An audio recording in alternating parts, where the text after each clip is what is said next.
ಓಂ ಹ್ರೀಂ ಶ್ರೀಂ ಶ್ರೀ ವಾಸವಿ ಕನ್ಯಕಾದೇವಿ ಪುರಾಣ ದಶಮಾಧ್ಯಾಯ. ವಾಸವಿ ವಿರೂಪಾಕ್ಷರ ವಿದ್ಯಾ ಪರೀಕ್ಷೆಗಳು, ಕೀರ್ತಿ ಪ್ರತಿಷ್ಠೆಗಳು. ಆ ಬಳಿಕ ಭಾಸ್ಕರಾಚಾರ್ಯರ ಆಧ್ವರ್ಯದಲ್ಲಿ ಗುರುಕುಲವಾಸದಲ್ಲಿ ಶಿಷ್ಯರೆಲ್ಲರಿಗೂ ಸಕಲ ವಿದ್ಯೆಗಳಲ್ಲಿ ವಿದ್ಯಾ ಪರೀಕ್ಷೆಗಳನ್ನು ನಡೆಸಲಾಯಿತು. ವಾಸವಿ ಕನ್ನಿಕೆಯು ಶಿಲ್ಪ, ನೃತ್ಯ, ಸಂಗೀತ, ಸಾಹಿತ್ಯ, ಚಿತ್ರ ರಚನೆ, ಲೇಖನಾದಿ ಲಲಿತ ಕಲೆಗಳಲ್ಲಿಯೂ ವಿವಿಧ ಶಾಸ್ತ್ರಗಳ ಪರಿಜ್ಞಾನದಲ್ಲಿಯೂ ಆಧ್ಯಾತ್ಮಿಕ ವಿದ್ಯೆಯಲ್ಲಿಯೂ ಭಾರತೀಯ ಸಂಸ್ಕೃತಿಯ ಹಿರಿಮೆ, ಗರಿಮೆ, ಘನತೆಗಳ ಮಾನ ಬಿಂದುಗಳಾದ ಗೋವುಗಳು, ಸ್ತ್ರೀಯರು, ಬ್ರಹ್ಮನಿಷ್ಠರು, ಪವಿತ್ರ ಗ್ರಂಥಗಳು, ದೇವಾಲಯಗಳು ಮೊದಲಾದವುಗಳ ಸೇವಾ ತತ್ಪರತೆಯಲ್ಲೂ ಸಾಟಿ ಇಲ್ಲದ ಶ್ರೇಷ್ಠ ಕನ್ಯಾಮಣಿಯಾಗಿ ಗುರುತಿಸಲ್ಪಟ್ಟಳು. ವಿರೂಪಾಕ್ಷನು ಸಮಸ್ತ ರಾಜೋಚಿತ ವಿದ್ಯೆಗಳಲ್ಲಿಯೂ ರಣವಿದ್ಯೆಗಳಲ್ಲಿಯೂ ಎದುರಿಲ್ಲದ ವೀರ ಶಿರೋಮಣಿಯಾಗಿ ಗುರುತಿಸಲ್ಪಟ್ಟನು. ಕುಸುಮಶ್ರೇಷ್ಠಿ ಮಹಾರಾಜನು ತಮ್ಮ ವಿಶಿಷ್ಟ ಕುಲಾಚಾರವನ್ನು ಅನುಸರಿಸಿ ವಾಸವಿ ವಿರೂಪಾಕ್ಷರ ಗುಣ ಕರ್ಮ ಸ್ವಭಾವಗಳಿಗೆ ಅನುಗುಣವಾಗಿ ಕನ್ನಿಕೆಯನ್ನು ಗೌರವ ಬಾಲಿಕೆಯನ್ನಾಗಿಯೂ ವಿರೂಪಾಕ್ಷನನ್ನು ಬಾಲಕ ನಗರನನ್ನಾಗಿಯೂ ಮಾಡಿ ಸಂತೋಷಿಸಿದನು. ಮಹಾವೀರನಾದ ವಿರೂಪಾಕ್ಷನು ಸರ್ವ ಬಾಲನಗರ ಸೈನ್ಯಗಳಿಗೆ ಅಧಿಪತಿಯಾದನು. ಗೌರವ ಬಾಲಿಕೆಯಾದ ವಾಸವಿ ಕನ್ನಿಕೆಯು ತ್ರಿಲೋಕೈಕ ಸೌಂದರ್ಯ ರಾಶಿಯಾಗಿ ಕಾಣತೊಡಗಿದಳು. ಲಲಿತ ಕಲೆಗಳಲ್ಲಿಯೂ ಆಧ್ಯಾತ್ಮಿಕ ವಿದ್ಯಾ ವಿಜ್ಞಾನದಲ್ಲಿಯೂ ಸಾಟಿ ಉತ್ತಮ ವಿದುಷಿಮಣಿಯಾಗಿ ಅಪರ ಸರಸ್ವತಿಯಾಗಿ ಕೀರ್ತಿಸಲ್ಪಡತೊಡಗಿದಳು. ಆ ಬಾಲಾಮಣಿಯು ಸಮಸ್ತ ಪ್ರಜೆಗಳಿಗೆ ಹೀಗೆ ಬೋಧಿಸತೊಡಗಿದಳು: ಸಮಸ್ತ ಜೀವಿಗಳಲ್ಲಿರುವ ಆತ್ಮವು ಒಂದೇ. ಆದ್ದರಿಂದ ಮಾನವರು ತಮ್ಮನ್ನು ತಾವು ಪ್ರೇಮಿಸಿ ಸೇವಿಸಿಕೊಳ್ಳುವಂತೆ ಸರ್ವ ಜೀವಿಗಳನ್ನು ಪ್ರೇಮಿಸಿ ಸೇವಿಸುತ್ತಿರಬೇಕು. ಸರ್ವರನ್ನು ಸಮದೃಷ್ಟಿಯಿಂದ ನೋಡಬೇಕು. ಸಮತ್ವವೇ ಯೋಗವನ್ನೆಲ್ಪಡುವುದು. ಕಾಮವೇ ಸರ್ವ ದುಃಖಗಳಿಗೆ ಮೂಲವು. ಆದ್ದರಿಂದ ಮಾನವರು ಕಾಮವನ್ನು, ಅದರಿಂದ ಹುಟ್ಟುವ ಕ್ರೋಧವನ್ನು ಜಯಿಸಬೇಕು. ಪ್ರತಿಯೊಬ್ಬ ವ್ಯಕ್ತಿಯು ಇಂದ್ರಿಯ ನಿಗ್ರಹವನ್ನು ಹೊಂದಬೇಕು. ಮಾನವರಲ್ಲಿ ಸತ್ಯ, ಶಾಂತಿ, ಕರುಣೆ, ಅಹಿಂಸೆ, ತ್ಯಾಗಗಳೆಂಬವುಗಳು ಪಂಚ ಪ್ರಾಣಗಳಿಗಿಂತ ಮೈಗೂಡಿರಬೇಕು. ಪ್ರತಿಯೊಬ್ಬರೂ ಚತುರ್ವಿಧ ಪುರುಷಾರ್ಥಗಳನ್ನು ಸಾಧಿಸುತ್ತಾ ಋಣತ್ರಯ ವಿಮುಕ್ತರಾಗಿ ಮೋಕ್ಷ ಸಾಮ್ರಾಜ್ಯವನ್ನು ಹೊಂದಲು ನಿರಂತರವೂ ಪ್ರಯತ್ನಿಸಬೇಕು. ಶ್ರೀ ವಾಸವಿ ಕನ್ನಿಕೆಯು ಹೀಗೆ ಜ್ಞಾನ ಬೋಧನೆಗಳನ್ನು ಮಾಡುತ್ತಾ ದೀನ ದುಃಖಿತರನ್ನು ಸೇವಿಸುತ್ತಾ ಅಹರ್ನಿಶೆಯು ಆದಿ ಪರಾಶಕ್ತಿಯಾದ ವಿಂಧ್ಯವಾಸಿನಿ ದೇವಿಯನ್ನು ಆರಾಧಿಸುತ್ತಾ ಆದರ್ಶ ಗೌರವ ಬಾಲಿಕಾಮಣಿಯೆಂದು ಪ್ರಸಿದ್ಧಿಯನ್ನು ಹೊಂದಿದಳು. ಆ ಬಾಲಯಕರ ಸ್ಪರ್ಶದ ಮಾತ್ರದಿಂದಲೇ ವ್ಯಾಧಿಗ್ರಸ್ತರಿಗೆ ರೋಗಗಳು ಶಮನವಾಗುತ್ತಿದ್ದವು. ಅಂಧರಿಗೆ ದೃಷ್ಟಿ ಲಭಿಸುತ್ತಿತ್ತು. ವಿಕಲಾಂಗರಿಗೆ ವಿಕಲತ್ವವು ದೂರವಾಗುತ್ತಿತ್ತು. ಪ್ರಜೆಗಳು ಶ್ರೀ ವಾಸವಿ ಬಾಲೆಯನ್ನು ಪರಾಂಬಿಕೆಯ ಅವತಾರ ರೂಪಿಣಿಯಾಗಿ ಭಾವಿಸಿ ಭಕ್ತಿಯಿಂದ ಗೌರವಿಸತೊಡಗಿದರು. ಈಗ ಪದ್ಮಶಯನ ಪುರಾಧೀಶ್ವರನಾದ ವಿಷ್ಣುವರ್ಧನ ಚಕ್ರವರ್ತಿಯ ಪೂರ್ವ ಜನ್ಮಗಳ ವೃತ್ತಾಂತವನ್ನು, ಆ ಬಳಿಕ ಅವನ ವಂಶ ಚರಿತ್ರೆಯನ್ನು ಕೇಳಿರಿ. ವಿಷ್ಣುವರ್ಧನನ ವೃತ್ತಾಂತ.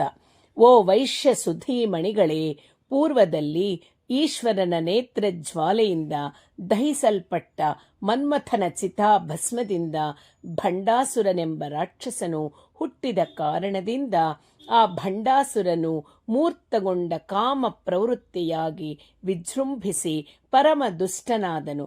ಆ ಭಂಡಾಸುರನು ಪರಾಶಕ್ತಿಯಿಂದ ಸಂಹರಿಸಲ್ಪಟ್ಟನು. ಆ ಬಳಿಕ ಅವನೇ ಚಿತ್ರಕಂಠನೆಂಬ ಗಂಧರ್ವನಾಗಿ ಜನ್ಮ ತಾಳಿ ಕೈಲಾಸದಲ್ಲಿ ಪರಾಶಕ್ತ್ಯಾವತಾರಿಣಿಯಾಗಿ ಪ್ರಭವಿಸಿದ ಕೀರ್ತಿ ಕನ್ಯಕೆಯನ್ನು ಕಾಮಿಸದವನಾಗಿ ವೈಶ್ಯರಿಂದ ಶಾಪ ಹೊಂದಿ ಕಲಿಯುಗದಲ್ಲಿ ಚಂದ್ರವಂಶದಲ್ಲಿ ವಿಜಯಾಖ್ಯ ಮಹಾರಾಜನಿಗೆ ವಿಷ್ಣುವರ್ಧನನೆಂಬ ಹೆಸರಿನಲ್ಲಿ ಜನಿಸಿ ರಾಜ್ಯವನ್ನು ಹೊಂದಿದನು. ಅವನ ವಂಶಕ್ರಮವನ್ನು ಕುರಿತು ಕೇಳಿರಿ. ಪಾಂಡವ ಮಧ್ಯಮನಾಗಿ ಜಗತ್ಪ್ರಸಿದ್ಧನಾದ ಅರ್ಜುನನ ಕುಮಾರನು ಅಭಿಮನ್ಯುವು. ಆ ಅಭಿಮನ್ಯುವಿನ ಮಡದಿಯಾದ ಉತ್ತರೆಯ ಗರ್ಭದಲ್ಲಿ ಪರೀಕ್ಷಿತ್ ಎಂಬ ಕೀರ್ತಿವಂತನು ಹುಟ್ಟಿದನು. ಅರುಣೋದಯ ಕಾಲದಲ್ಲಿ ಕರಗಿ ದೂರವಾಗಿ ಓಡುವ ಮಂಜಿನಂತೆ ಪರೀಕ್ಷತ್ತನ ಪಾಲನೆಯಲ್ಲಿ ಕಲಿಪುರುಷನು ಓಡಿ ಹೋದನು. ಅಂಥ ಪರೀಕ್ಷತ್ ರಾಜನು ಜನಮೇಜಯನೆಂಬ ಉತ್ತಮ ಸುತನನ್ನು ಹೊಂದಿದನು. ಅನಂತರ ವಿಜಯಾಖ್ಯನೆಂಬ ಮಹೀಪಾಲನು ಜನಿಸಿದನು. ವಿಜಯಾಖ್ಯನಿಗೆ ಭಂಡಾಸುರಾಂಶಜನಾದ ಅಂದಿನ ಚಿತ್ರಕಂಠನೆಂಬ ಗಂಧರ್ವನೇ ವಿಷ್ಣುವರ್ಧನನೆಂಬ ಹೆಸರಿನಲ್ಲಿ ಜನ್ಮ ತಾಳಿದನು. ಅವನು ಸಕಲ ಶಾಸ್ತ್ರಗಳನ್ನು, ಧನುರ್ವೇದವನ್ನು, 64 ವಿದ್ಯೆಗಳನ್ನು ಅಭ್ಯಸಿಸಿದವನಾಗಿ ಗತ ಜನ್ಮಗಳ ವಾಸನಾ ಕಾರಣದಿಂದ ಅಮಿತ ಧನಾಶಾಪರನು, ಕಾಮುಕನೂ ಆದನು. ಮಹಾಬಲವಂತನೂ ಮಹಾವೀರನೂ ಆಗಿದ್ದ ಅವನು ಪದ್ಮಶಯನ ಪುರವನ್ನು ರಾಜಧಾನಿಯಾಗಿ ಮಾಡಿಕೊಂಡು ಚಕ್ರವರ್ತಿಯಾಗಿ ವೇಂಗಿ ಸಾಮ್ರಾಜ್ಯವನ್ನು ಪಾಲಿಸುತ್ತಿದ್ದನು. ವೈಶ್ಯ ರಾಜ್ಯವು ವೇಂಗಿ ಸಾಮ್ರಾಜ್ಯ ಚಕ್ರವರ್ತಿಗಳಿಗೆ ಸಾಮಂತ ರಾಜ್ಯವಾಗಿ ವಿರಾಜಿಸುತ್ತಿದ್ದು. ವಿಷ್ಣುವರ್ಧನನ ದಿಗ್ವಿಜಯ ಯಾತ್ರೆ, ಪೆನುಗೊಂಡಗೆ ರಾಜನ ಆಗಮನ. ವಿಷ್ಣುವರ್ಧನ ಸಾರ್ವಭೌಮನು ತನ್ನ ಕುಮಾರನಾದ ರಾಜೇಂದ್ರನಿಗೆ ಪದ್ಮಶಯನವನ್ನು ಒಪ್ಪಿಸಿ ಒಮ್ಮೆ ದಿಗ್ವಿಜಯ ಯಾತ್ರೆಯಾಗಿ ಹೊರಟೆನು. ಅವನು ಚತುರಂಗ ಬಲದಿಂದ ಕೂಡಿದ ಮಹಾ ಸೈನ್ಯ ಸಮೇತನಾಗಿ 4 ದಿಕ್ಕುಗಳಲ್ಲಿರುವ ರಾಜನ್ಯರನ್ನು ಸೋಲಿಸಿ ದುರ್ಗಗಳನ್ನು ಜಯಿಸುತ್ತಾ ಸೋತ ರಾಜರಿಂದ ನೀಡಲ್ಪಟ್ಟ ಅಪರಿಮಿತ ಸಂಪತ್ತನ್ನು, ರತ್ನ ರಾಶಿಗಳನ್ನು ತೆಗೆದುಕೊಂಡು ವಿಜಯಶೀಲನಾಗಿ ಪ್ರಯಾಣವನ್ನು ಮುಂದುವರಿಸಿದನು. ವಿಜಯ ಗರ್ವದಿಂದ ಸೈನ್ಯ ಸಮೇತನಾಗಿ ತನ್ನ ಸ್ವಂತ ನಾಡಿಗೆ ಮರಳುತ್ತಾ ಮಾರ್ಗ ಮಧ್ಯದಲ್ಲಿ ವೈಶ್ಯ ರಾಜಧಾನಿಯಾಗಿದ್ದ ಪೆನುಗೊಂಡೆ ಪಟ್ಟಣವನ್ನು ವೀಕ್ಷಿಸಿದನು. ರತ್ನಮಯ ಧ್ವಜ ಪತಾಕೆಗಳಿಂದ ವಿರಾಜಮಾನವಾದ ಭವನಗಳು, ಮಣಿಮಯ ತೋರಣಗಳು, ಆಕಾಶವನ್ನು ಮುಟ್ಟುತ್ತಿರುವಂತಿರುವ ಪ್ರಾಕಾರ ಶಿಖರಗಳು, ಪಾತಾಳದಷ್ಟು ಆಳವಾದ ಕಂದಕಗಳು, ಸ್ಫಟಿಕ ಶಿಲಾಮಯವಾದ ಕೋಟಿ ಕೋತ್ತಳಗಳು, ನಂದನವನವನ್ನು ಮೆರೆಸುವಂಥ ಅಂದವಾದ ಉದ್ಯಾನವನಗಳಿಂದ ಕೂಡಿ ಸರ್ವಾಂಗ ಸುಂದರವಾಗಿ ಪ್ರಕಾಶಿಸುತ್ತಾ ಮಹೀಕಂಠಹಾರ ಮಣಿಮೇಖಲೆಯಂತೆ ಆ ಪೆನುಗೊಂಡೆ ಪಟ್ಟಣವು ಶೋಭಿಸುತ್ತಿತ್ತು. ಚಕ್ರವರ್ತಿಯ ಅಹಮನವನ್ನು ಚಾರದಿಂದ ಕುಸುಮ ಶ್ರೇಷ್ಠಿಯು ತಿಳಿದುಕೊಂಡನು. ಆತನ ಆಜ್ಞೆಯಂತೆ ಅಮಾತ್ಯ ಶೇಖರರು ಬೀದಿಯಲ್ಲಿ ಪನ್ನೀರನ್ನು ಚೆಲ್ಲಿಸಿದರು, ಮುತ್ತುಗಳಿಂದ ರಂಗೋಲೆ ಹಾಕಿಸಿದರು, ಕಾಂಚನ ಮಣಿಮಯ ತೋರಣಗಳಿಂದ ನಗರವನ್ನು ಅಲಂಕರಿಸುವಂತೆ ಮಾಡಿದರು. ಕಸ್ತೂರಿ, ಕರ್ಪೂರಾದಿ ಸುಗಂಧ ದ್ರವ್ಯಗಳನ್ನು, ಚೀನಾಂಬರಗಳನ್ನು, ಹಲವು ವಿಧ ರತ್ನ ರಾಶಿಗಳನ್ನು ಕಾಣಿಕೆಗಳಾಗಿ ತೆಗೆದುಕೊಂಡು ಹೋಗಿ ಸಾರ್ವಭೌಮನಿಗೆ ಸಮರ್ಪಿಸಿದರು. ಅಂಜಲಿಬದ್ಧರಾಗಿ, ಹೇ ಪ್ರಭು, ನಿಮ್ಮ ಆಗಮನದಿಂದ ನಮ್ಮ ಪಟ್ಟಣವು ಪಾವನವಾಯಿತು, ನಮ್ಮ ನಗರದೊಳಗೆ ದಯಮಾಡಿರಿ ಎಂದು ಆಹ್ವಾನಿಸಿದರು. ವಿಷ್ಣುವರ್ಧನನು ಅವರ ಸ್ವಾಗತಕ್ಕೆ ಸಂತೋಷಿಸಿ ತನ್ನ ಪರಿವಾರ ಸಮೇತನಾಗಿ ನಗರ ಪ್ರವೇಶ ಮಾಡಿದನು. ತಾಳಮೇಳಗಳೊಡನೆ, ವಾರಾಂಗನೆಯರ ನೃತ್ಯ ಗೀತೆಗಳೊಡನೆ, ಮಂಗಳ ನೀರಾಜನಗಳೊಡನೆ ಕುಸುಮ ಶ್ರೇಷ್ಠಿಯು ಚಕ್ರವರ್ತಿಯನ್ನು ಎದುರುಗೊಂಡು ಅವರನ್ನು ಕರೆತಂದು ಅವರಿಗೆ ಸುವಿಶಾಲವಾದ ಸುಂದರ ಭವನದಲ್ಲಿ ಬಿಡದಿ ಮಾಡಿಸಿದನು. ನಗರಕ್ಕೆ ಪೂರ್ವ ದಿಕ್ಕಿಗಿರುವ ದೊಡ್ಡ ಮೈದಾನದಲ್ಲಿ ಗುಡಾರಗಳನ್ನು ಹಾಕಿಸಿ ಸೈನ್ಯ ಪರಿವಾರಕ್ಕೆಲ್ಲ ತಕ್ಕ ವಸತಿ ಸೌಕರ್ಯಗಳನ್ನು ಕಲ್ಪಿಸಿದನು. ವೈಶ್ಯರ ವೈಭವವು ವಿಷ್ಣುವರ್ಧನನನ್ನು ವಿಸ್ಮಯಗೊಳಿಸಿತು. ಬಿಡದಿಯ ಭವನದ ಅಂದ ಚಂದಗಳು, ತನ್ನ ಮೇಲೆ ವೈಶ್ಯರು ತೋರಿಸಿದ ಆದರಾಭಿಮಾನಿಗಳು ಅವನ ಮೇಲೆ ತುಂಬಾ ಪ್ರಭಾವ ಬೀರಿದವು. ಆ ದಿನ ಸಾಯಂಕಾಲ ಬಿಡದಿಯ ಸೌಧೋಪರಿ ಪ್ರಾಂಗಣದಲ್ಲಿ ಚಕ್ರವರ್ತಿಯು, ಪ್ರಧಾನಮಂತ್ರಿಗಳು, ಕುಸುಮಾರ್ಯನ ಅಮಾತ್ಯ ಶೇಖರರು ಉಚಿತ ಆಸನಗಳಲ್ಲಿ ಆಸೀನರಾಗಿ ದಿಗ್ವಿಜಯ ಯಾತ್ರಾ ವಿಶೇಷಗಳನ್ನು ಕುರಿತು ಸಂಭಾಷಿಸಿಕೊಳ್ಳತೊಡಗಿದರು. ಇಷ್ಟರಲ್ಲಿ ವಾಸವಿ ಕನ್ಯಕೆಯು ಸರ್ವಾಲಂಕಾರ ಭೂಷಿತಳಾಗಿ ತನ್ನ ಸಖಿಯರೊಡಗೂಡಿ ವೈಶ್ಯ ರಾಜ ಪ್ರಾಸಾದದಿಂದ ಹೊರಟು ಮಂಗಳ ವಾದ್ಯಗಳು ಪ್ರತಿಧ್ವನಿಸುತ್ತಿರಲು ವಿಂಧ್ಯವಾಸಿನಿ ದೇವಿ ಪೂಜೆಗಾಗಿ ದೇವಾಲಯಕ್ಕೆ ಹೊರಟಳು. ಮಂಗಳತೂರ್ಯ ಮಧುರ ಸ್ವರಗಳಿಂದ ಆಕರ್ಷಿತರಾಗಿ ವಿಷ್ಣುವರ್ಧನ ಚಕ್ರವರ್ತಿ ಮತ್ತಿರರು ಆ ಕಡೆಗೆ ನೋಡಲು ತಟಿಲ್ಲತೆಯಂತೆ ವಿರಾಜಮಾನಳಾಗಿದ್ದ ಚಕ್ರವರ್ತಿ ಮತ್ತಿತರರು ಆ ಕಡೆಗೆ ನೋಡಲು ತಟಿಲ್ಲತೆಯಂತೆ ವಿರಾಜಮಾನಳಾಗಿದ್ದ ವಾಸವಿ ಕನ್ನಿಕೆಯು ಚಕ್ರವರ್ತಿಯ ಕಣ್ಣುಗಳಿಗೆ ಕಂಡಳು. ತಾರೆಗಳ ಮಧ್ಯೆ ಚಂದ್ರನಂತೆ ಪ್ರಕಾಶಿಸುತ್ತಿರುವ ಆ ಕನ್ನಿಕೆಯ ಲಾವಣ್ಯವು ವಿಷ್ಣುವರ್ಧನ ಮಹಾರಾಜನನ್ನು ಪುಳಕಿತಗೊಳಿಸಿತು. ಅವನು ಆಶ್ಚರ್ಯಮಗ್ನನಾಗಿ ಅಲ್ಲಿರುವವರಿಗೆ ವಾಸವಿ ಕನ್ನಿಕೆಯನ್ನು ತೋರಿಸುತ್ತಾ, ಆತ್ಮೀಯರೇ, ನಾನು ದಿಗ್ವಿಜಯ ಯಾತ್ರೆ ಮಾಡುತ್ತಾ ಈ ಅನಂತ ಭೂಮಂಡಲವನ್ನು ಸುತ್ತಿ ಬಂದೆನು. ಆದರೆ ಇಂತಹ ಸೌಂದರ್ಯ ರಾಶಿಯನ್ನು ಎಲ್ಲಿಯೂ ನೋಡಲಿಲ್ಲ. ಮಿಂಚಿನ ಬಳ್ಳಿಯೇ ಸ್ತ್ರೀ ರೂಪವನ್ನು ಧರಿಸಿ ಈ ಮೇದಿನಿಯಲ್ಲಿ ಸಂಚರಿಸುತ್ತಿರಬಹುದೆನಿಸುವ ತ್ರಿಜಗನ್ಮೋಹಕ ರೂಪಿಣಿಯಾದ ಈ ಕನ್ನಿಕೆ ಯಾರು? ನೆಲದ ಮೇಲೆ ನಡೆದಾಡಲು ಬಂದ ದೇವ ಕನ್ಯೆಯೇ? ಇಲ್ಲದಿದ್ದರೆ ಮಾನವ ಕಾಂತೆಗೆ ಇಂಥ ಅತಿಲೋಕ ಸೌಂದರ್ಯವಿರುವುದು ಅಸಂಭವವಲ್ಲವೇ? ಈ ತರುಣಿ ಲಲಾಮ ಯಾರು, ತಿಳಿಸಿಕೊಡು ಎಂದು ಪ್ರಶ್ನಿಸಿದನು. ಅಷ್ಟರಲ್ಲಿ ಅಲ್ಲಿದ್ದ ವೈಶ್ಯ ಮಂತ್ರಿಯು, ಸಾರ್ವಭೌಮ, ಈ ಕನ್ಯೆಯು ನಮ್ಮ ಮಹಾರಾಜನಾದ ಕುಸುಮ ಶ್ರೇಷ್ಠಿಯ ಸುಪುತ್ರಿ. ಪುತ್ರ ಕಾಮೇಷ್ಠಿ ಯಜ್ಞದಿಂದ ಪರಮೇಶ್ವರಿಯ ಅನುಗ್ರಹದಿಂದ ಜನಿಸಿದ ವರಪುತ್ರಿ. ಜಗದ್ವಿಖ್ಯಾತ ವೀರ ಕುಮಾರನಾದ ವಿರೂಪಾಕ್ಷನ ಸಹೋದರಿ ಎಂದು ವಾಸವಿ ಕನ್ನಿಕೆಯನ್ನು ಕುರಿತು ವಿವರಿಸಿದೆನು. ವಿಷಯವನ್ನು ತಿಳಿದುಕೊಂಡು ವಿಷ್ಣುವರ್ಧನ ಚಕ್ರವರ್ತಿಯು ಅವರಿಂದ ಬೀಳ್ಕೊಂಡು ಏಕಾಂತವನ್ನು ಸೇರಿ ಮದನ ಬಾಣ ಪೀಡಿತನಾಗಿ ವಿರಹಾನಲ ಸಂತಪ್ತನಾದನು. ವಿವಾಹಕ್ಕಾಗಿ ರಾಯಭಾರ. ನಂತರ ಸಾರ್ವಭೌಮನು ತನ್ನ ಅಮಾತ್ಯ ಶೇಖರನಾದ ವಿಜಯ ಸಿಂಹನನ್ನು ಕರೆಸಿ ತನ್ನ ಮನದೊಳಗಿನ ಚಿಂತೆಯನ್ನು ವ್ಯಕ್ತಗೊಳಿಸಿ, ಹೇ ಮಂತ್ರಿವರ್ಯ, ನನ್ನಿಂದ ಸರ್ವ ದಿಕ್ಕುಗಳು ಜಯಿಸಲ್ಪಟ್ಟವು. ಆದರೆ ನನ್ನ ಮನಸ್ಸು ವಾಸವಿ ಕನ್ಯಕೆಯಿಂದ ಜಯಿಸಲ್ಪಟ್ಟದೆ. ಪ್ರಿಯ ವಚನಗಳಿಂದಾಗಲಿ, ಅನಂತ ಸಂಪತ್ತಿನಿಂದಾಗಲಿ, ಅಥವಾ ಕಡೆಗೆ ರಾಜ್ಯದಿಂದಾಗಲಿ, ಸಕಲೋಪಾಯಗಳಿಂದ ವಾಸವಿಯೊಡನೆ ನನ್ನ ವಿವಾಹ ಸಂಬಂಧವನ್ನು ಏರ್ಪಡಿಸಬೇಕಾಗಿಸೆ ಎಂದು ಹೇಳಿದನು. ಆ ಸಾರ್ವಭೌಮನ ಮಂತ್ರಿಗಳು ಕುಸುಮ ಶ್ರೇಷ್ಠಿಯ ಪ್ರಧಾನ ಅಮಾತ್ಯರ ಬಳಿ ಸಾರಿ ತಮ್ಮ ಚಕ್ರವರ್ತಿಯ ಕೋರಿಕೆಯನ್ನು ಹೊರಗೆಡಹಿ, ಅಮಾತ್ಯವರ್ಯರೇ, ಇಂದ್ರ ಸಮಾನನಾದ ವಿಷ್ಣುವರ್ಧನ ಚಕ್ರವರ್ತಿಗೂ ಕುಬೇರ ಸಮಾನನಾದ ಕುಸುಮಾರ್ಯನಿಗೂ ಈ ಬೀಗತನವು ವಸಂತ ಮಾಸಕ್ಕೂ ವನಕ್ಕೂ ಇರುವ ಸಂಬಂಧದಂತೆ ಶುಭಕರವಾಗಬಲ್ಲದು. ವೈಶ್ಯರ ಬಲ ಸಂಪತ್ತುಗಳು 100 ಪಟ್ಟು ವರ್ಧಿಸಬಲ್ಲವು ಎಂದು ನುಡಿದರು. ಆಗ ವೈಶ್ಯ ಸಚಿವರು ಬಹು ಕುಪಿತರಾಗಿ ಗರ್ಭದಲ್ಲಿ ಅಗ್ನಿಯನ್ನು ಬಚ್ಚಿಟ್ಟುಕೊಂಡ ಶಮೀ ವೃಕ್ಷಗಳಂತೆ ಗಂಭೀರವಾದರು.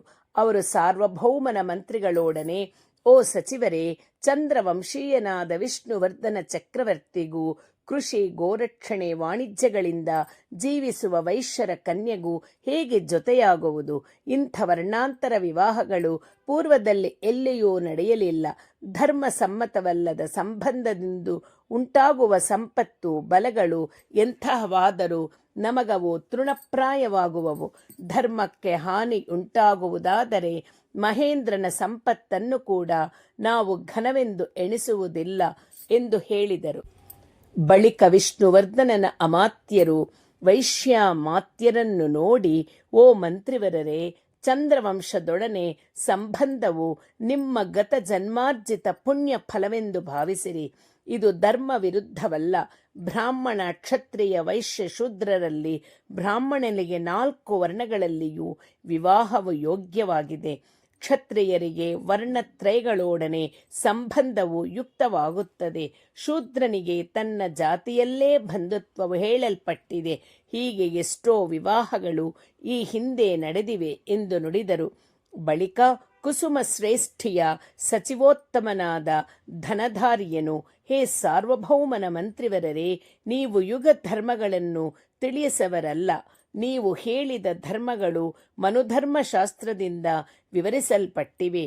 ಆದರೆ ಕಲಿಯುಗದಲ್ಲಿ ಮನುಸ್ಮೃತಿಯು ಅನುಸರಣೀಯವಲ್ಲ. ಈ ಯುಗದಲ್ಲಿ ಅನುಸರಣೀಯವಾದದ್ದು ಪರಾಶರ ಸ್ಮೃತಿ. ಅದರಲ್ಲಿ ಅನುಲೋಮ ವಿಲೋಮ ವಿವಾಹಗಳು ನಿಷೇಧಿಸಲ್ಪಟ್ಟಿವೆ ಎಂದು ಹಿರಿಯರಿಗೆ ತಿಳಿಯಾದುದಲ್ಲ ಎಂದು ಸಮಾಧಾನವನ್ನು ಹೇಳಿದನು. ಬಳಿಕ ಕುಸುಮಾರ್ಯನ ಇತರ ಮಂತ್ರಿಗಳು ಚಕ್ರವರ್ತಿಯ ಸಚಿವರನ್ನು ನೋಡಿ, ಬಳಿಕ ಅವರು ಚಕ್ರವರ್ತಿಯೊಡನೆ, ಮಹಾಪ್ರಭೋ, ನಮ್ಮ ವಂಶದಲ್ಲಿ ಕುಲಾಚಾರಗಳನ್ನು ಉಲ್ಲಂಘಿಸಲು ಯಾರೂ ಸಮರ್ಥರಲ್ಲ. ಸಮಸ್ತ ಕುಲಕ್ಕೆ ಸಂಬಂಧಿಸಿದ ಸಂಪ್ರದಾಯಗಳನ್ನು ಅತಿಕ್ರಮಿಸುವ ಸಮಯದಲ್ಲಿ ಕುಲಪತಿಯಾದ ನಮ್ಮ ರಾಜನು ಸ್ವತಂತ್ರಿಸುವುದು ಸಮುಚಿತವಲ್ಲ.